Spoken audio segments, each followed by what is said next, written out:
ಎಲ್ರಿಗೂ ನಮಸ್ಕಾರ. ನಾವಿವತ್ತು ಭಾರತಕ್ಕೆ ಪಂಚಾಯತ್ ರಾಜ್ ವ್ಯವಸ್ಥೆಗೆ ದಾರಿ ತೋರಿದಂಥ ಅಬ್ದುಲ್ ನಜೀರ್ ಸಾಬ್ರವರ ಸಮಾಧಿ ಬಳಿ ಇದ್ದೇವೆ.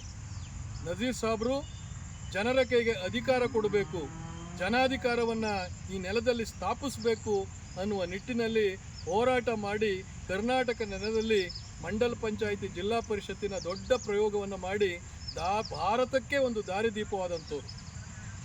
ಅವರ ಕನಸಿನ ಏನು ಗಾಂಧೀಜಿಯವರ ಗ್ರಾಮ ಸ್ವರಾಜ್ಯದ ಕನಸಿತ್ತು, ಬಾಬಾ ಸಾಹೇಬ್ ಅಂಬೇಡ್ಕರರ ಸಮಾಜದ ಕನಸಿತ್ತು, ಅದನ್ನು ಸ್ಥಳೀಯ ಸರ್ಕಾರಗಳನ್ನು ಗಟ್ಟಿಗೊಳಿಸುವ ಮೂಲಕ, ಜನರ ಕೈಗೆ ಅಧಿಕಾರ ನೀಡುವ ಮೂಲಕ, ಗ್ರಾಮ ಸಭೆಗಳನ್ನು ಗಟ್ಟಿಗೊಳಿಸುವ ಮೂಲಕ ಒಂದು ಜನಾಧಿಕಾರದೆಡೆಗೆ ಒಂದು ಪ್ರಯಾಣವನ್ನು ಮಾಡಬೇಕು ಅಂತ ಹೇಳಿ ಗ್ರಾಮ ಸ್ವರಾಜ್ಯ ಕರ್ನಾಟಕ ಅಂತಕ್ಕಂಥ ಒಂದು ಅಭಿಯಾನವನ್ನು, ಒಂದು ಸಂಘಟನೆಯನ್ನು ನಾವು ಪ್ರಾರಂಭ ಮಾಡಿದ್ದೇವೆ.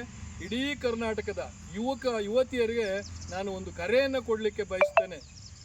ಗ್ರಾಮೀಣ ಪ್ರದೇಶದಲ್ಲಿ ನಿಮ್ಮ ಯುವ ಸಮುದಾಯ ಗ್ರಾಮೀಣಾಭಿವೃದ್ಧಿಯನ್ನು ಮಾಡುವ ನಿಟ್ಟಿನಲ್ಲಿ, ಪ್ರತಿಯೊಂದು ಹಳ್ಳಿಯನ್ನು ಒಂದು ಸ್ವಾತಂತ್ರ್ಯ ಗಣರಾಜ್ಯಗಳನ್ನಾಗಿ ಮಾಡುವ ನಿಟ್ಟಿನಲ್ಲಿ, ಸ್ವಾವಲಂಬಿ ಗ್ರಾಮಗಳನ್ನಾಗಿ ಮಾಡುವ ನಿಟ್ಟಿನಲ್ಲಿ, ಮಾದರಿ ಗ್ರಾಮಗಳನ್ನಾಗಿ ಮಾಡುವ ನಿಟ್ಟಿನಲ್ಲಿ ಗ್ರಾಮ ಸ್ವರಾಜ್ಯ ಕರ್ನಾಟಕ ಅಭಿಯಾನದೊಳಗೆ ಕೈ ಜೋಡಿಸಬೇಕು.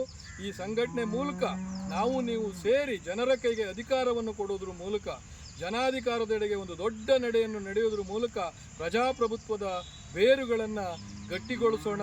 ಮಹಾತ್ಮ ಗಾಂಧೀಜಿಯವರ, ಬಾಬಾ ಸಾಹೇಬ್ ಅಂಬೇಡ್ಕರರ, ಅಬ್ದುಲ್ ನಜೀರ್ ಸಾಬರ ಕನಸನ್ನು ನನಸು ಮಾಡೋಣ ಅಂತ ಹೇಳಿ ಮತ್ತೊಮ್ಮೆ ಆತ್ಮೀಯವಾಗಿ ನಿಮ್ಮೆಲ್ಲರನ್ನು ಈ ಅಭಿಯಾನದಲ್ಲಿ ಕೈ ಜೋಡಿಸಬೇಕು ಅಂತ ಹೇಳಿ ಕೇಳ್ಕೊಳ್ತೀನಿ.